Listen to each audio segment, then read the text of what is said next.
In October 1920, the most credible inventor alive told a national magazine he was building a machine to contact the dead. Not a medium, not a trick, a scientific instrument. Thomas Edison, the man who gave us the phonograph and the light bulb, said he was designing a valve so sensitive it could detect a personality that had left the body. The interview ran in American Magazine, conducted by financial journalist B.C. Forbes, the same Forbes whose name is on the magazine today. Edison called it an apparatus to register whether human personality survives death. He told Forbes he would rather receive a faint message from the next world through a machine than through what he called the crude methods of the séance table. Here is the part that astonishes people. Edison was not a believer. 10 years earlier, in 1910, he told the New York Times there is no immortality of the soul, that nature is merciless and indifferent, and that he was, in his words, an aggregate of cells. So why was the world's hardest-nosed materialist suddenly designing a phone to the afterlife? Edison's logic was pure engineering. He reasoned that life might be made of countless tiny units he called life units, swarms of memory carriers too small for any human sense to register. If they survived the body, no ear could hear them. But a machine, he argued, could be built thousands of times more sensitive than any instrument then known.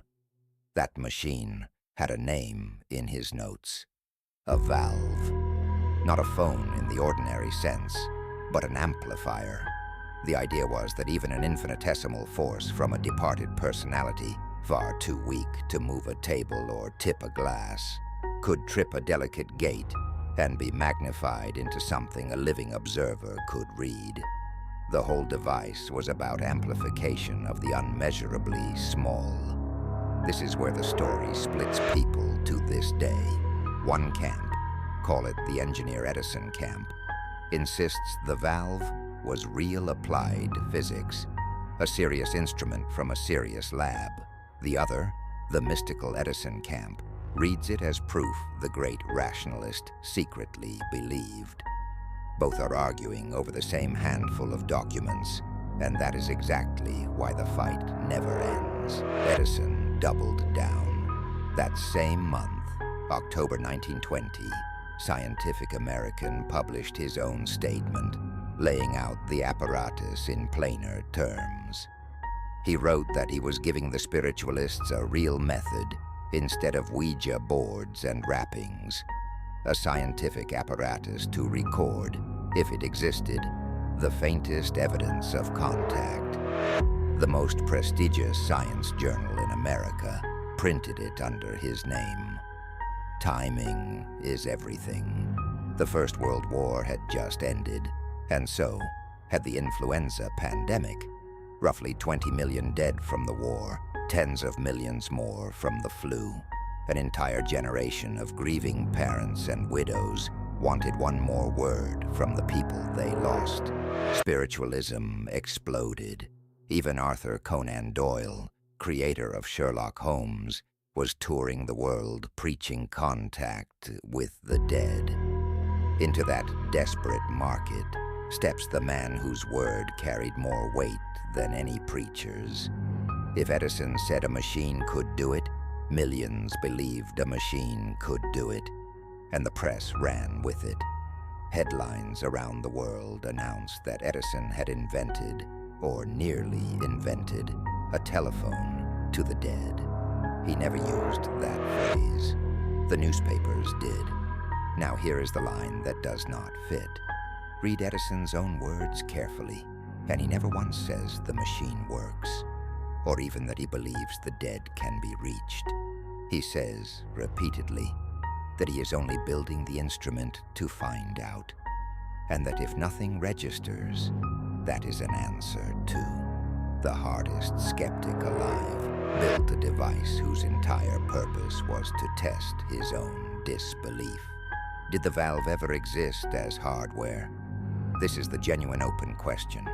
Edison's surviving laboratory notebooks at the West Orange Archive describe the apparatus and the reasoning, but no working prototype was ever found, demonstrated, or photographed.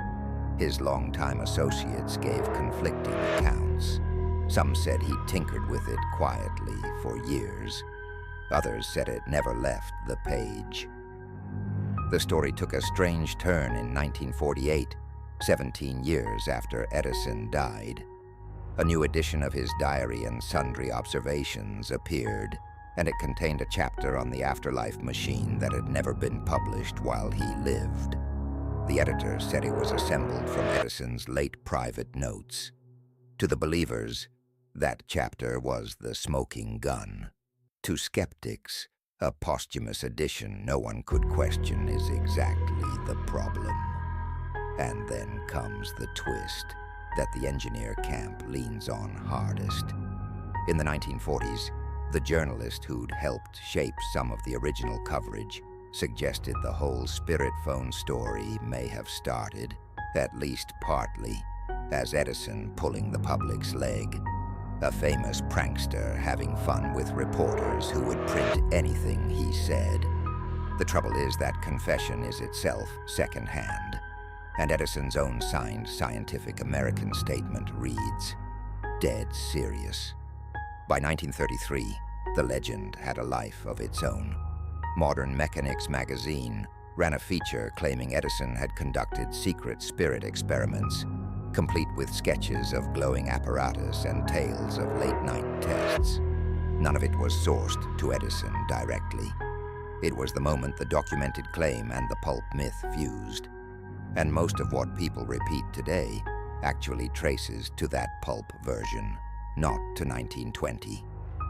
So where do I land? I land toward the engineer Edison reading that the valve was a real, seriously intended instrument, not a séance gimmick, and not pure prank. The mystical Edison position is a fair one. A man who watched a generation die, wanting to believe in something. But it falls short on the record. Edison's signed 1920 Scientific American statement frames the device as a test, not a faith. And a prank doesn't get published under your own name in the country's top science journal. The strongest case against me is the silence. If Edison truly built it, where is the prototype, the photograph, the demonstration to even one trusted witness? A real instrument leaves a trail. This one leaves only notebooks and a posthumous chapter. That gap is real, and I won't paper over it. It's the reason this isn't a closed case. And there is one thread I could not run down before this episode shipped.